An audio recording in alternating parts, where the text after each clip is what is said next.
Everyone, and you're watching For the Love of Dogs. Amazing, isn't it?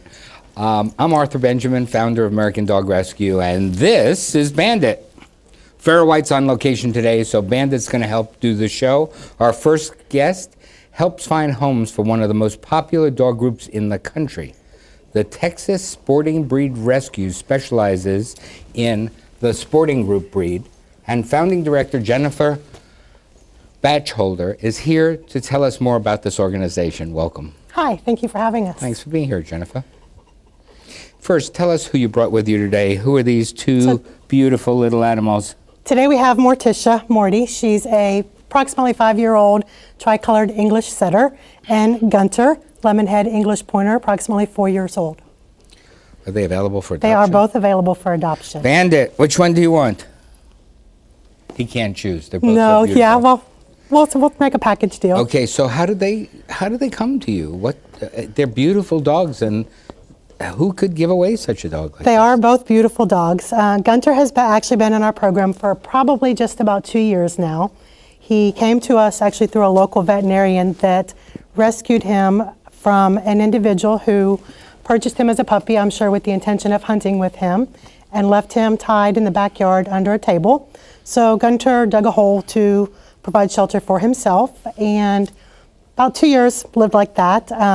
He actually has a condition called rickets and has had 3 or possibly 4 hip surgeries, 8 months of physical therapy, and currently undergoing acupuncture. So if I remember right, rickets must have had to do with the fact that he didn't have a good diet. Well, plus he didn't have the ability to move about and for his muscles and hind end to develop properly. But he's beautiful now, and he's all developed. Beautiful. And he only knows one speed, and that's fast. He generally doesn't go anywhere slow. Is this fast? This is not his definition of fast. This is Gunter hanging out.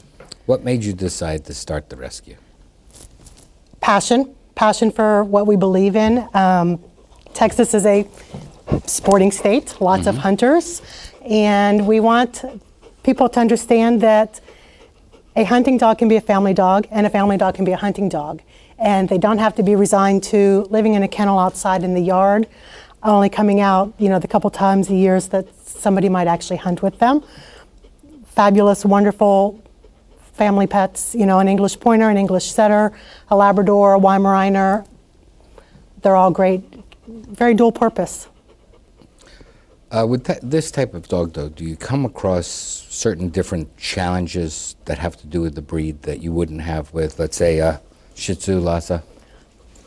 Yes, and we do all 28 of the AKC Sporting Group breeds. So as much as they're similar, they're very different in their needs. A Pointer is going to have very different needs than a Labrador, America's #1 breed for how many years.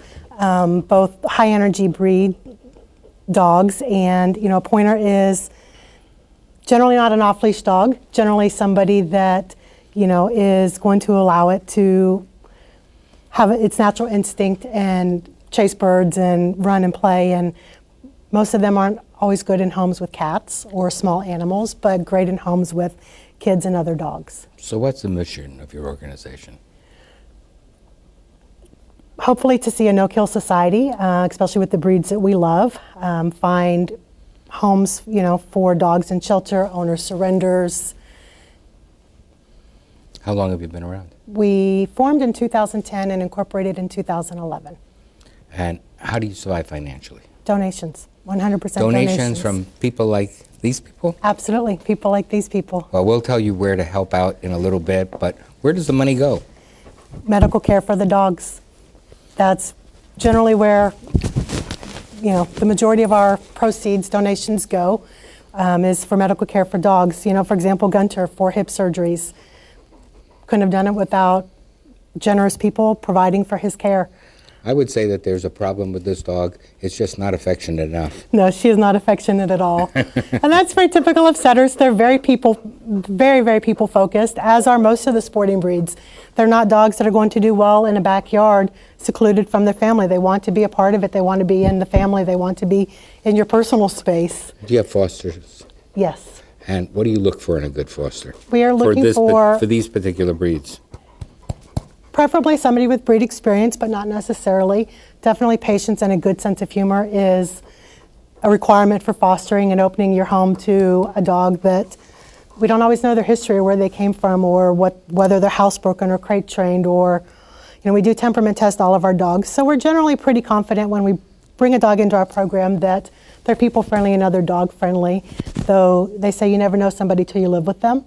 So bringing a shelter dog into your home is definitely requires patience, good sense of humor, and a big heart. Well, these guys are amazing. They're both available for Yes, sir. adoption. They are both so available again, for we're going to get adoption. to how to do that. But before we do that, do you have any upcoming fundraisers or events? We do, actually.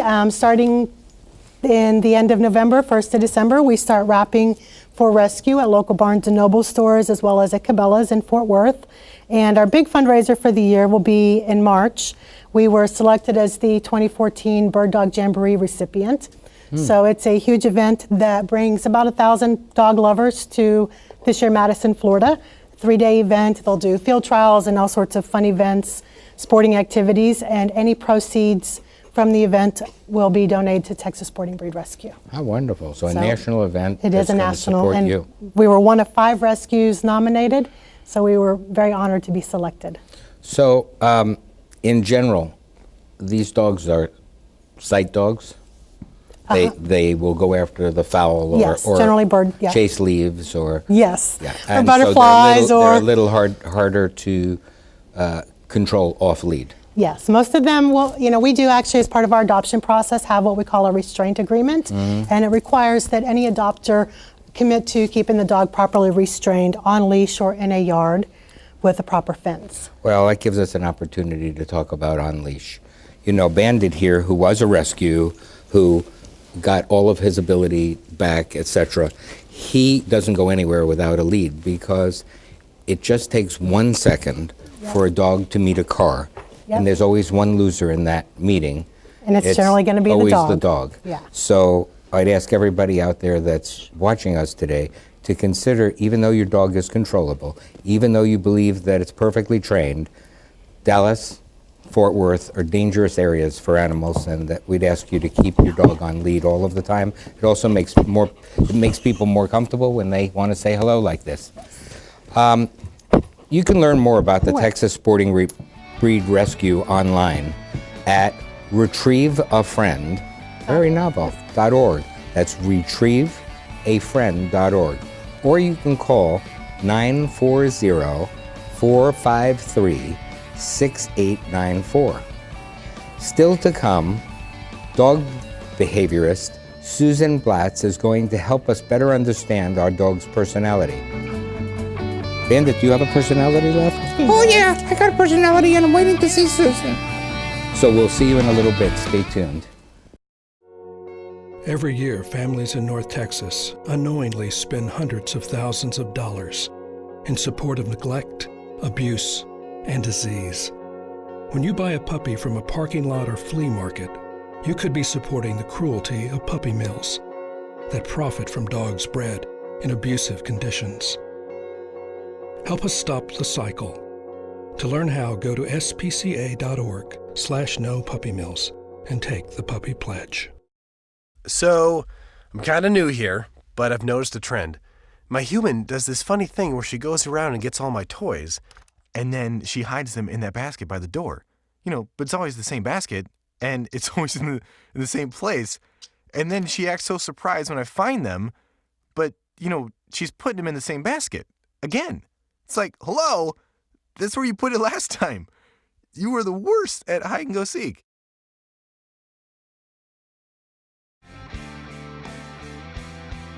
My name is Teresa. This is Scooter. My name is Amber. This is Duke. I'm Dr. Dixon, and this is Annie. I'm Emily. This is Jackson. I'm Kelsey, and this is Skittles. My name is Miko. This is Chloe. My name is Ty. This is Callie. My name is Tamar. This is Simon. My name is Renee. This is Snowball. My name is Dr. Miller. This is Fletcher. My name is Eric. This is Sport.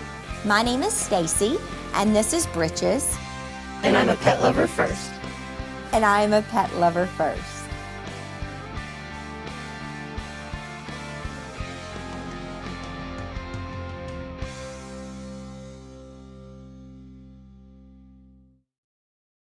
live with a human for a while and you get to know a few things.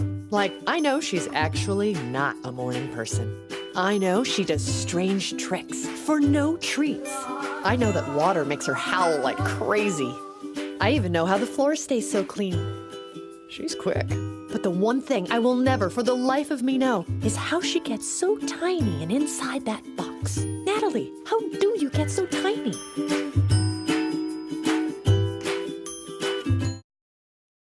So, I got this new family, and I don't know what it is about this one, but she can't seem to put down that toy all day long. Tap, tap, tap, tap. Oh, and she even talks to it. She talks to that more than she talks to him. What's up, bro? Nice shirt. Who's she talking to? Her mom? She talks to her mom a lot. So, I just moved in with this family, and it's embarrassing. The little one, he likes to go outside and crawl around in the giant litter box. I don't know what he's doing. I mean, I was born and I knew how to use the litter box. Look at that! That's disgusting! Oh, poop already! You're making me nervous. Oh, okay, I can't look at this anymore. I really hope he grows out of this, for his sake.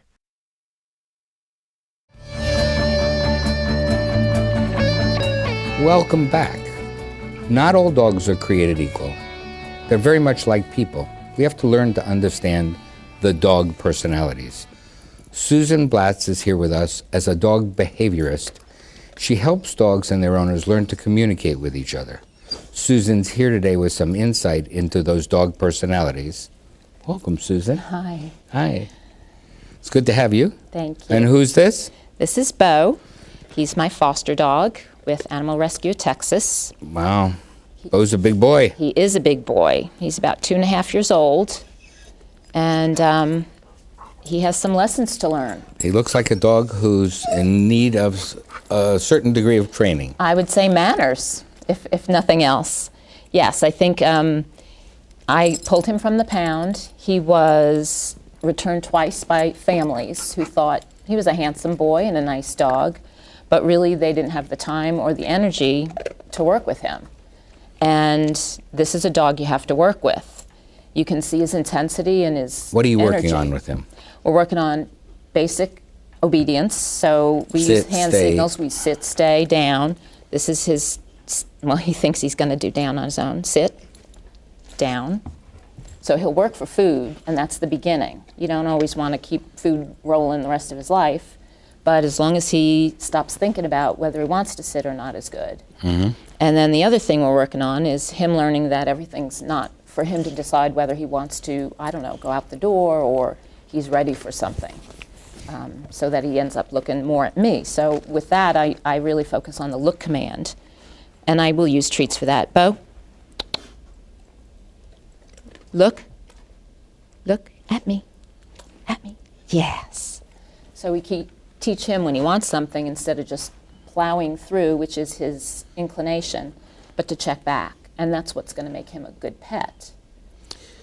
What have you learned from your experience about dogs and different breeds? You know, people go to the pound or they go to, and they haven't picked a breed for their family, and they're not aware that a breed comes with traits, and you're not going to be the one that doesn't get those traits. Exactly. So an Australian Shepherd's going to herd. There's nothing you can do about it. It's bred into them. That's exactly right. And some people actually like that. Yes. In fact, I just adopted a dog out last night. I drove him up to get adopted, and she was an Aussie Border Collie mix, and she was running around in circles, and I sent a video to her new owners, and they were like, that's exactly what we want.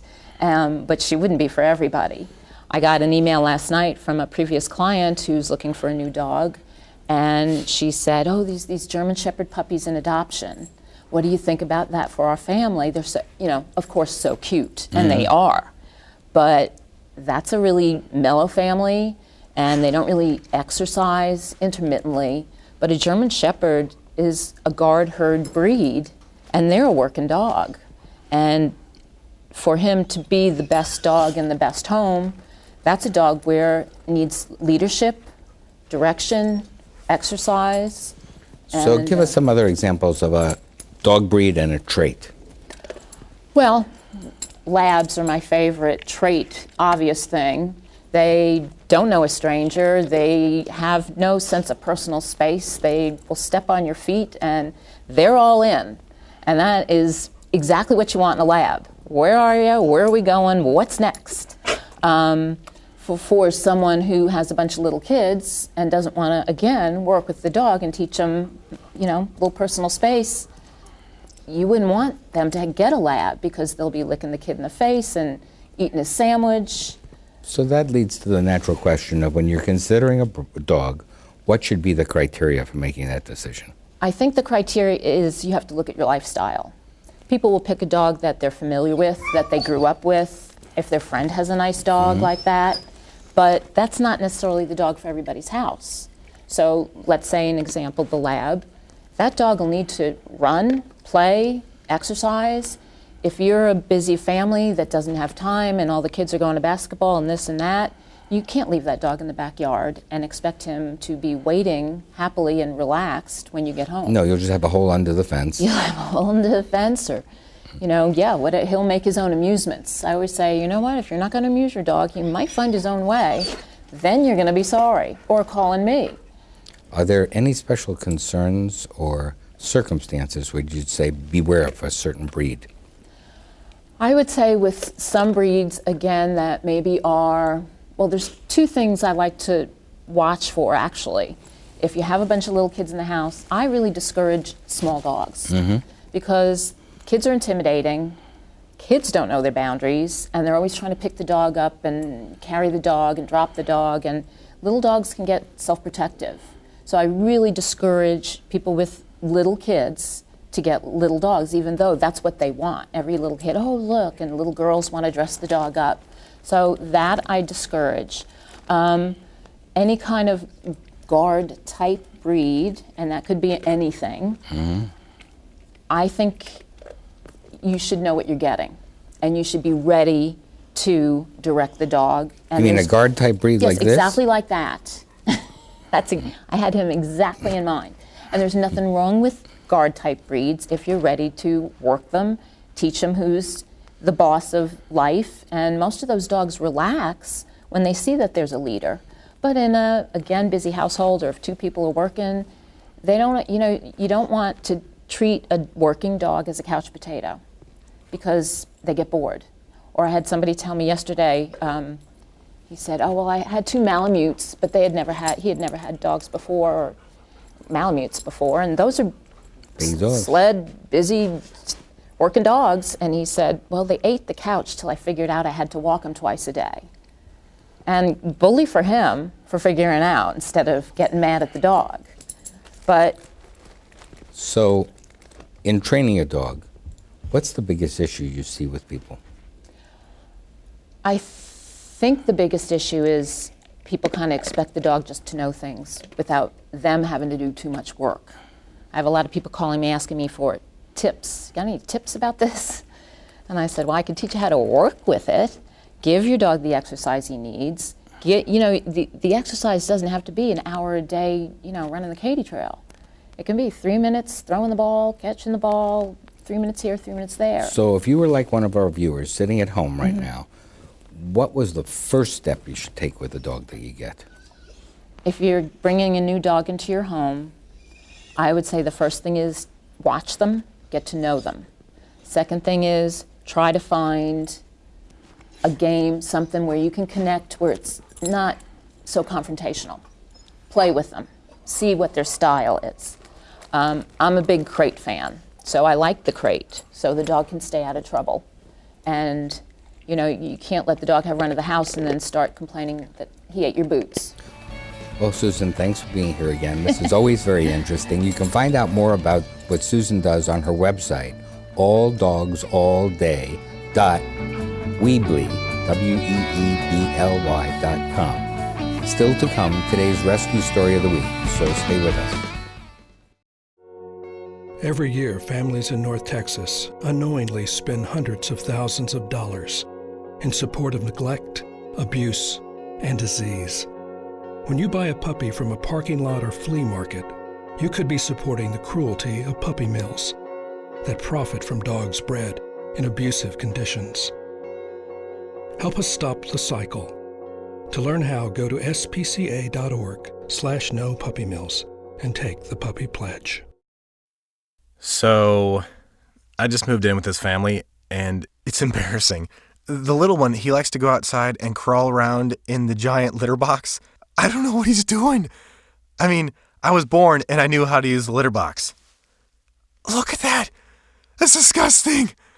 Oh, poop already. You're making me nervous. Oh, okay, I can't look at this anymore. I really hope he grows out of this, for his sake. Hi, I'm Sheryl Crow, and I'm a musician and a mother. And this is Buttercup. She's also a mother, but not by choice. She's a survivor of a puppy mill. Buttercup spent her life in a dirty wooden hutch, forced to produce litter after litter. She never went to a veterinarian or a groomer. She never had a soft spot to rest or a kind touch. She existed this way in cruel isolation year after year.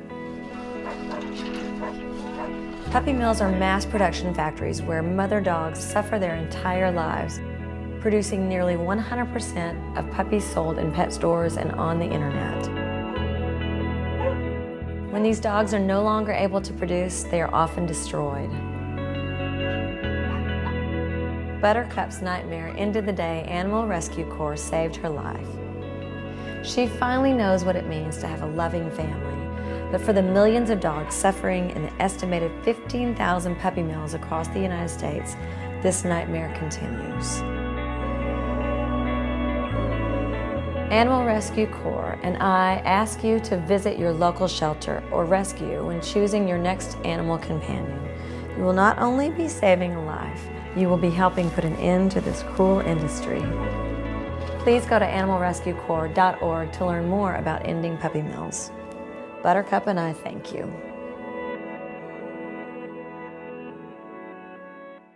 Know what? What? Since I got adopted, I've learned a lot about these humans. I know. I mean, check out these two. It's Flirt City over here. Yeah, I noticed that. It looks like my human is definitely into your human. Oh, look! I think she's getting his number. Nice. Your human's got some sweet moves. Takes after his dog. Oh, look, they're doing that thing where they put their arms around each other. She kicked up a leg. It's like in the movies. That's awesome. Looks like we're going to be hanging out a little bit more. Welcome back. Time now to meet our rescue story of the week, and it comes from the Texas Sporting Breed Rescue. Lynn, Kana, and Ryan Mickish adopted Baxter, a beautiful golden retriever, and they are all here to tell us Baxter's story. Welcome to you all. Thanks for having us. Thanks for coming on, guys. When did you first find out about Baxter? We adopted him about a year ago. We were looking online and we'd had golden retrievers in the past, and we knew we wanted a young one. We'd gotten some older ones before and didn't get as much time with them as we had wanted, so we found him, and he was about 6 months old, and we adopted him about a year ago. So he's under 2 years? Mm-hmm. He is. Yeah, he's got nice pearly white teeth, and he looks really in great health. He is. Can you give us a little of the history on Baxter and the story behind him? Well, he was actually found by the rescue group in Garland. He was wandering around a park, and a Good Samaritan saw him and called the local shelter and brought him in. And they have to hold him for a certain amount of time before they can release him to a shelter. And Marisha happened to be there when they brought him in, and so she put her name on the list to make sure he can be part of the rescue group, which he was. Nobody came to get him, so we just got lucky. What kind of condition was he in when you found him? Honestly, he wasn't really in that bad a shape. He wasn't, neutered, but he was in pretty good health. I mean, he had some training. He was house trained and crate trained, which was even more surprising why nobody wanted to come get him. We really got blessed with him. Probably based on the cost of what he eats. Right, exactly. He must eat an awful lot. He eats a good bit, but I think he also gets some snacks from over here, which adds to his width. Baxter, do you eat ice cream sandwiches? No. What does he mean to your family now? Oh, he's everything. It's, my husband and us and these guys and Baxter. I mean, there's 5 of us, and he means the world to us. He goes with us everywhere we go. He plays soccer with these guys, and he's just one of us. So what position does he play on the soccer team? Goalie? I think so. He usually plays forward. Well, he's either playing goalie or forward, depending on who he's playing. That's exactly right. And what can you say about the Texas Sporting Breed Rescue? Oh, they're such an amazing group. I mean, we met with them with Baxter, and there were some other people who had filled out applications, a lot of people. And when we met with them, you know, they gave us all the tools we needed for adoption with them, and they're very thorough to make sure that he did go to the right home, and obviously we feel they did pick the right home. They do amazing work out at, you know, their fundraisers and stuff in different areas around the Fort Worth, Dallas-Fort Worth area. So who is in charge of Baxter? That would be me. Who walks him? I do, and these guys do. You really walk him? Yeah. Take him for long walks? No, we walk him around our neighborhood like twice. Really? Yeah. Do you like walking him? Yeah. Yeah. And when you're walking him, do you pick up after him too?